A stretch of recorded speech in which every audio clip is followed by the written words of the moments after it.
Hey guys, I was going to take a quick look at these new Topeak Fenders.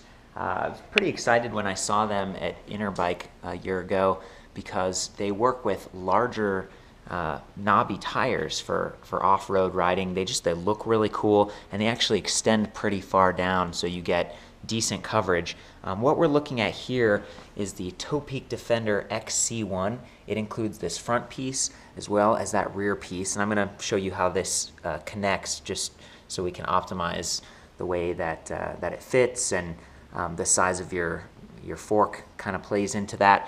And normally it actually comes as a set, and you can get the XC11 with it. So again, this is the XC1, the front part. The XC11 it almost looks like this rack here. It kind of like connects to your seat post, and then it just has a plastic piece coming off. Now I'm actually using the Topeak MTX BeamRack, and this is the A style rack. A goes up like this and then out, and I did that because this is a full suspension bike and I was worried about my rear wheel going up and down. They also have an E style rack, which is just straight off the back, and then a V style rack, which actually goes down and kind of hugs your wheel, much more like this rear rack. See how it goes down a little bit, and that keeps the weight lower to the ground, and it just kind of hugs the rear wheel of your bike and gives you more room for like a bag like we see here. So Topeak does some really cool stuff. I love that this rack is actually quick release because, you know, if you're taking it on a like a hanging style rack, or maybe you're going off-road one day and the next day you're going on-road, it's nice to be able to take that on and off. It does mean that at a bike rack you might have to run your cables through that so no one steals your rear rack. And what we're looking at here is another kind of add-on fender that you can get for this rack. So the A-style Topeak BeamRack that we're seeing here has optional sort of pannier blockers right there. So they're called dual-side pannier frames. See how it's like aluminum here? And that keeps your pannier from hitting your wheel when you're riding. And they actually work pretty well. And then again, there's this optional rear fender. The way this stuff is priced out, you know, I was able to get that front XC1 set for like 35 bucks. If you want the combo pack, which is XC1 plus XC11, and again, I don't have the XC11 here, it looks like it's like 65, 70 bucks. There are quite a few options. I'm here at the actual Topeak website and on their Fenders page, and you can see a quick product overview. Not only do they have different XC1 sizes, ones that fit 26-inch wheels, ones that fit 29-inch wheels, but they also have replacement parts up here. So these are the front and rear legs, the part that was kind of cracked on mine when I got it. You can also get body replacements, just a lot of options. Whereas on Amazon, I guess it's a little more confusing. There are a bunch of different sellers. The prices are kind of all over the place, but this is actually where I got mine because I just wanted the front. Which, by the way, it only shows the front part of the fender. It actually includes the front and the back. But this is decent stuff, and it's actually sort of modular, so you can, you know, if an arm breaks, you can order that. If this rear flap breaks or something, you can order that, and it sort of snaps together.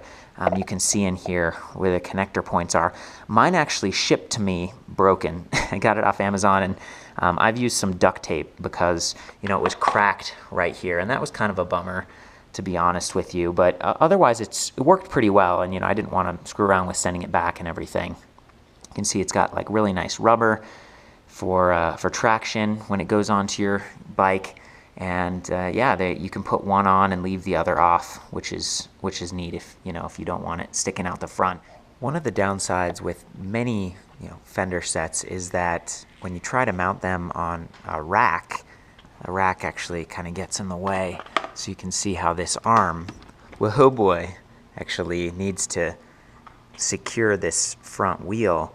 And if it wasn't all the way up like this, the bike could more easily detach from the car, right? And that would be terrible because it'd go flying. So actually, this is a Kuat rack right here. It's a 2-inch hitch style, really solid and great for a heavier bike like this, or several bikes. It's got an attachment where you can add 2 more.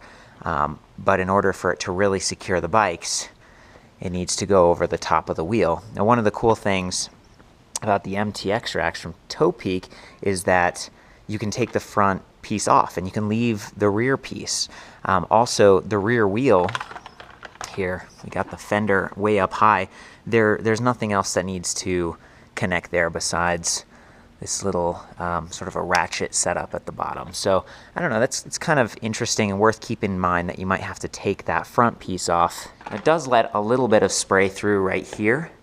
And that sort of depends on maybe your wheel size. They do have a 26-inch setup and then a 29-inch setup. My wheels are 27.5 650B. They're like right in the middle. So I went with the 29er Fender setup, and I have noticed, you know, they're pretty close to the side of the tire, and sometimes when you ride it can kind of bump. I have experimented with bringing it way out, but you know, that has its own drawbacks, and so it's kind of interesting. Also, you'll see the cable here for my hydraulic disc brakes. I like kind of mounting these pretty far down so they don't interfere with the cable. That's another thing to consider. And when you're mounting these, they're actually, you see this like open and close hinge here. You can actually slide that to be larger like this for a really wide fork, or you can kind of slide it back in. See, there we go. Turn it sideways, and now see how it's smaller. So for mine, I sort of make it smaller so it can be really tight, and even then I have to kind of crank it down. So I'm gonna go ahead and put this front one on, and then we can go, you know, do some rides, and you can see how it sounds going over bumps and how it protects from water. Okay, the fender is completely installed, the XC1 in the front right there. I did need a special, sort of a smaller little Allen key to get that working, and I've taken these on and off a couple of times. When you get it, it actually comes with a little foam spacer that helps you keep the fender very close to the wheel but without hitting your knobs there. I have noticed that if you don't get the sizing right and then, you know, clamp it down fairly well, it can actually slide down when you're riding off-road. So I've had that happen where I was on a trail off-road, and then I was riding and one side started to slip down, and then you hear the because your rubber knobs are rubbing on it. So anyway, that's kind of how it looks. I think it looks awesome personally. Let's get out there and, like, you know, give it a quick try. I'm on the bike right now, you know, ride's pretty smooth. It's not like bumping into the tire or anything. And then you can see, you know, if I turn pretty hard, my toes get sort of close to that rear part of the fender, but I'm not like clipping my toes, which is important, you know? I'm still getting great coverage, but it's not sticking out too far. And then I've got that nice rubber flap, so it's pretty flexible down there, which is nice. So, you know, all in all, this is great because it actually hugs the wheel and it follows the movement of my suspension fork, right? Some fenders, they mount like up into the bottom of your head tube, right? And then they're part of your bike, so they actually reduce the unsprung weight. These add unsprung weight only just a little, but then they hug the tire a lot better. So those are some of the trade-offs.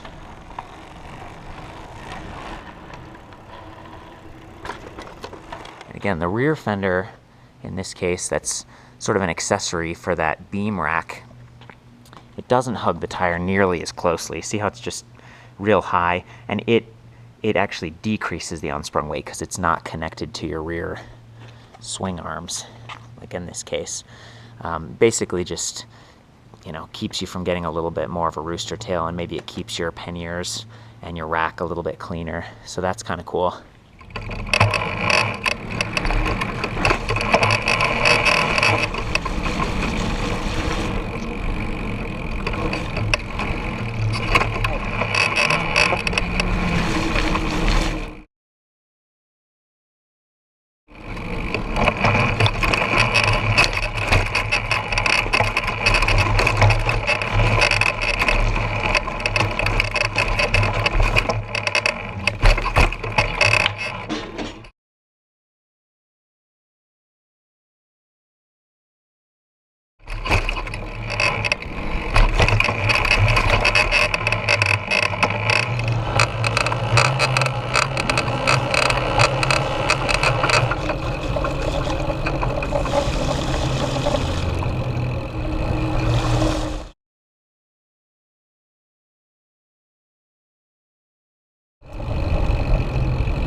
Okay, so I just got done doing some water testing. You can see there's definitely splashes up on the frame a little bit. You can also see water was splashing up here on the suspension fork. But for the most part, you know, it hit this big flap and just sort of drained right off, which is exactly what you want. And on the rear, again, a little bit of splashing on my panniers, up on the bottom of the beam rack. But this actually kept, you know, a lot of the water off of my back, off of the frame, you know, if I had something mounted up there. It performed fairly well, although my feet did get splashed a little bit. These are actually kind of wet right around this area. So there's still some spray that happens off to the side, especially when your foot is down like right about here. You know, the splashing comes up. These just don't extend quite far enough. And, you know, part of it's this bike design, you know, where the cranks are located and everything, but you're still gonna get a little bit of spray off to the side. So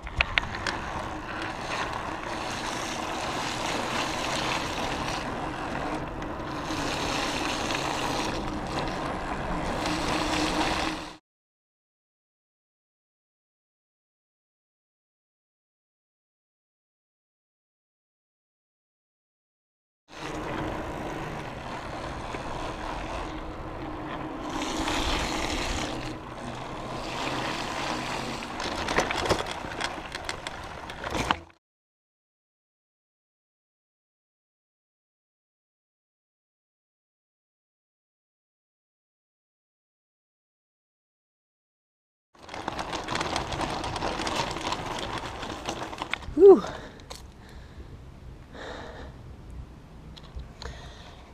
So that's the Topeak DeFender XC1 fender set, mostly the front, and then the XC11, which we don't have. We got the beam rack with the optional click-on accessory.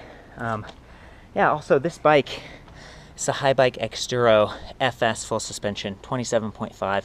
It's an electric bike, and that's part of what interested me in getting fenders was, you know, to kind of keep this dry, keep the bike looking nice. I wanted something that hugged the fenders because it's got that suspension up here.